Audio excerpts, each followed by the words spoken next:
ஏன்னா இதே இடத்துல 2016 பார்த்தீங்க அப்படின்னா காங்கிரஸ்க்கு வந்து திமுக கொடுக்கல. 2016 என்ன நடந்தது அப்படின்னா திமுகவே டைரெக்டாக இந்த இடத்துல நிற்கிது, ஏடிஎம்கே நிற்கிது. அப்போ ஏடிஎம்கே வந்து வின் பண்ணுறாங்க நம்ம பார்க்குறோம். பட் ஆனால் அப்போ வந்து ஜெயலலிதா அப்படிங்கிற ஒரு பெரிய ஆளுமை வந்து அந்த கட்சியில் இருந்தாங்க. இப்போ அவர் எடப்பாடி அவர்கள் தனது கட்சியில் நிறையா செங்கோட்டையன் விடுபட்டு போயிட்டார், அதே மாதிரி தினகரன் அவர்கள் விடுபட்டு போயிட்டாங்க, சசிகலா அவர்கள் தனியாக நிற்கிறாங்க.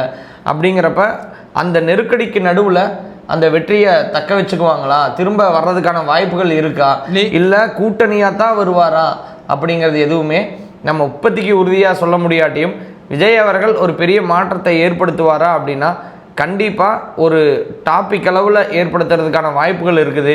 நிதர்சனம் என்ன அப்படின்னா மக்கள் எந்த அளவுக்கான இதை நம்பிக்கையை வச்சுருக்கிறாங்க, இதை ஏற்படுத்த முடியுமா. இன்னொன்றும் என்ன அப்படின்னா இந்த இடத்துல நாம் தமிழர் அவங்களோட வங்கி வாக்கு அப்படின்னு சொல்லக்கூடிய இடத்துல அதிகரிச்சுக்கிட்டே வந்திருக்கிறாங்க அப்படிங்கிறத பார்க்கலாம்.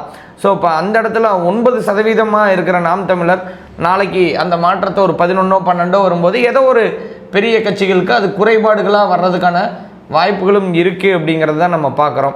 அப்போ திமுகனாலேயோ அதிமுகனாலேயோ கொடுக்காத மாற்றத்தை நாம் தமிழரோ இல்லை தாவேகா அவர்களோ கொடுக்கறதுக்கான வாய்ப்புகள் தான் இந்த இடத்துல இருக்கிற மாதிரி என்னோட பார்வை இருக்குது.